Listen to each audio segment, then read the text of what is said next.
হাসনাতের গাড়িতে যারা হামলা চালিয়েছিল এখান থেকে প্রায় ১২ জনকে আপনার আটক করেছে এবং কি তাদেরকে জিজ্ঞাসাবাদ করতেছে সময় সংবাদ।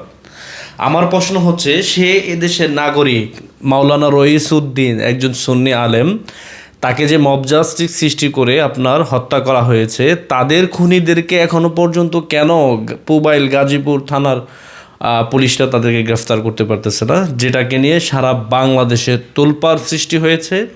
এবং কি এখনও পর্যন্ত আপনার মাওলানা রইসউদ্দিনের হত্যাকারীদেরকে কিন্তু গ্রেফতার করেনি পুলিশ। তার মানে কি বৈষম্য কি রয়ে গেল না? তার গাড়িতে হামলা চালাইছে, আপনার তার গাড়ি একটু ভাঙছে, তো সেইটাকে কেন্দ্র করে প্রায় ১২ জনকে আপনার অ্যারেস্ট করেছে এবং কি তাদেরকে জিজ্ঞাসাবাদ করতেছে। কিন্তু মাওলানা রইসউদ্দিন একজন সুন্নি আলেম, তার হত্যাকারীদেরকে এখনও পর্যন্ত বাংলাদেশের কিন্তু পুলিশ তাদেরকে গ্রেফতার করতে পারেনি বা তাদেরকে আইনের আওতায় আনতে পারেনি। তাহলে এ কোন বৈষম্য আমাদের বাংলাদেশে? আমার প্রশ্ন হচ্ছে, হাসানাত আবদুল্লাহ কে সে আমাদের বাংলাদেশের? সে তো সাধারণ নাগরিক। এখন যদি বলেন যে সে জুলাই অভ্যুত্থানের মাস্টার মাইন্ড, সেই আন্দোলনের নেতা, আমি তাকে ২ পয়সার মূল্যও দেই না। সেই আলেমের তুলনায়। আজকে যারা এই বৈষম্য বাংলাদেশে সৃষ্টি করতেছেন, আপনাদেরকে কিন্তু সেই বৈষম্যের শিকার একদিন হতে হবে। কারণ আজকে আপনারা যা করতেছেন তা আপনাদের উপর কিন্তু দ্বিগুণ হয়ে ফেরত আসবে। আজকে তার গাড়িতে হামলা চালানো হলো, কে বা কারা চালাইছে সেটি তদন্ত হবে, কিন্তু মাওলানা রইসউদ্দিনকে যে একদম দুনিয়া থেকে আপনার বিদায় করে দেওয়া হয়েছে, তাদেরকে কেন ধরে জিজ্ঞাসাবাদ করা হচ্ছে না? কেন? এগুলো কি বৈষম্য না?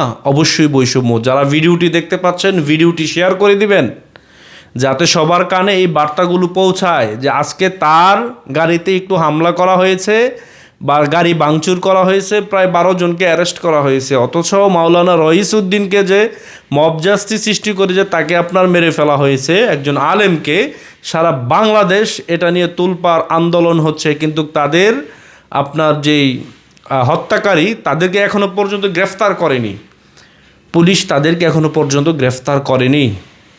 তার মানে কি বৈষম্য কি রয়ে গেল না?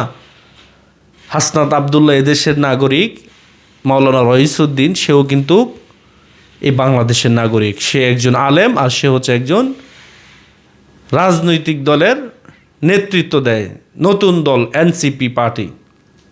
এখন এই যে বৈষম্য, এটাও কিন্তু আমাদের বাংলাদেশে যদি এই কালচার চলতে থাকে, তাহলে আগামীতে দেখবেন যে আমাদের বাংলাদেশের মানুষ এগুলোর বিরুদ্ধে প্রতিবাদ করবে। তার গাড়িতে আক্রমণ চালিয়েছে, কে চালিয়েছে, কারা চালিয়েছে, এটি তদন্ত করেন। যদিও বলা হচ্ছে সে জোট ব্যবসা করার জন্য সেখানে গিয়েছিল, জোটের ব্যবসা নিয়ন্ত্রণ নেওয়ার জন্য। সেখান থেকে ফেরার পথে আপনার নাকি বিএনপির লোকেরা এইগুলো করছে। এগুলো আপনার শোনা কথা, এবং কি যতটুকু জানতে পারতেছি সত্য মিথ্যা পরে যাচাই হবে। কিন্তু মাওলানা রইসউদ্দিন কি করলো? তার হত্যাকারীদেরকে কেন এখনও পর্যন্ত অ্যারেস্ট করা হলো না? এই বিষয়ে রাষ্ট্র কি পদক্ষেপ নিয়েছে?